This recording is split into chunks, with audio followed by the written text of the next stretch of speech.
Day 3. We waited for the rest of the original group until the early hours of July 6. At the end of the afternoon, we decided to camp near the river, in a clearing close to the stilt houses where the local canoeists live.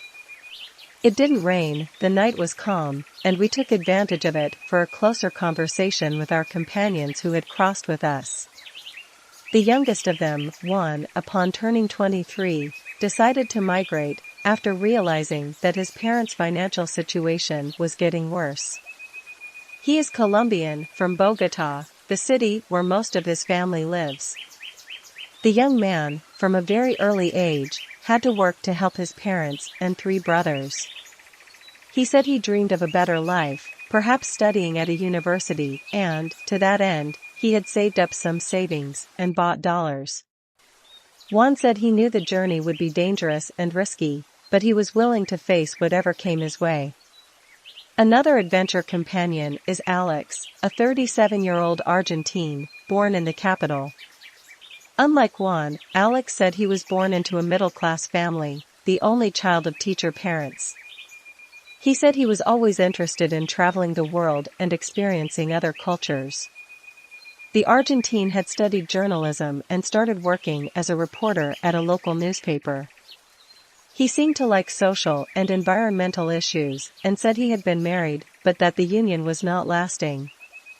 Recently, Alex had realized that the work was not what he expected and that he felt pressured to follow an editorial schedule that did not always match his journalistic vision. On the other hand, he said that Argentina was going through a serious economic, social, and political crisis, leading him to sell everything he had and migrate. Alex was thinking about paying a coyote in Mexico to take him to the border. The third crossing companion is Caesar, but he said nothing because he was mute. However, Caesar carried a tablet with which he communicated with us. We therefore learned that he is Brazilian, from Maringá, a city in the state of Paraná. Caesar uses a hearing aid that allows him to hear and understand, even though most of us only speak Spanish. He was amused by the different Spanish people he heard in our conversations. The third day of adventures was dawning, and we were still waiting for news from the rest of the group who, until then, had not made the crossing. It was still early when we saw, coming out of one of the stilts, a boy who was signaling to us. The young man approached saying that he was the son of the canoeist who had brought us and that the others in our group had decided to reach Panama via the Gulf of Urabá. He said that everyone remained on the left bank waiting for a boatman who would take them to the mouth of the river, from where they would cross the Gulf. He said that, if we wanted, it would still be possible for us to do the same, which father of his could take us to meet them. Given the news, we held a meeting and decided to continue overland towards Panama. The boy remained close to us, and apparently was waiting for our decision to inform his father.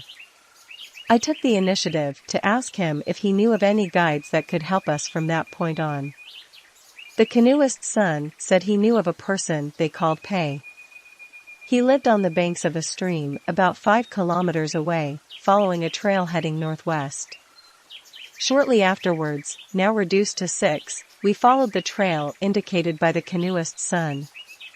The path was relatively open, so that, on a few occasions, we needed to use machetes to clear the vegetation.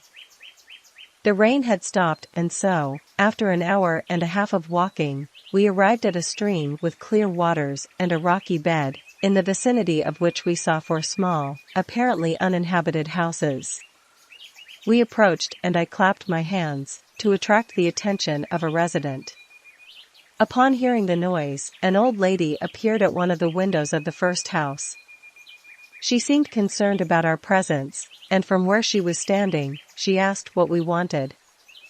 I took the lead and replied that we were looking for Mr. Pei and said that we would like to speak to him so he could guide us to the border with Panama.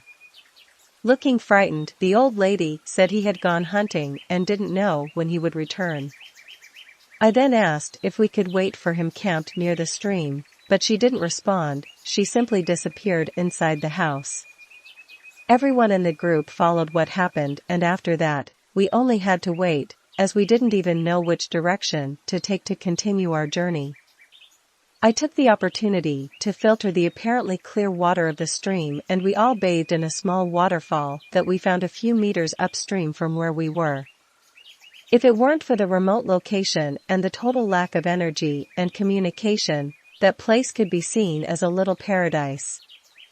Just before noon, everyone in the group was already refreshed and had an impromptu meal, when we saw a middle-aged man approaching along a trail, coming from the east.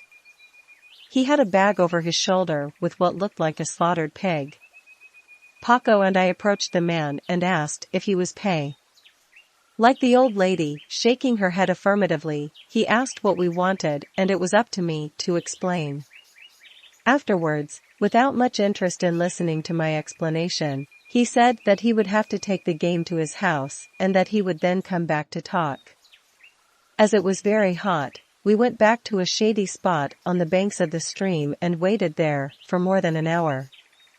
Between us, we commented that, before serving us, he would have to package the hunting product. Generally, game meat, in places without power for refrigeration, was kept submerged in lard or salt. Upon returning, Pei said that the role of guide was very difficult due to the many bands that had been competing for the territory of Darién and its surroundings. They would be bandits eager for money, regardless of how they obtained it. He said that to take us there he would have to charge a lot and that we would only have to walk 4 hours a day, always starting around 4 in the morning. He said it was possible to take us to Papaya, a small Panamanian village, about 45 kilometers away. Pei also said that the route could be completed in 5 days if it didn't rain. In the middle of the afternoon, we agreed with the man that we could pay $2,000 for the service and, after hesitating for a few minutes, he accepted our proposal. We would leave at dawn the next day. Our new guide advised us to spend the night in one of the unoccupied houses close to his. This property belonged to one of his deceased brothers.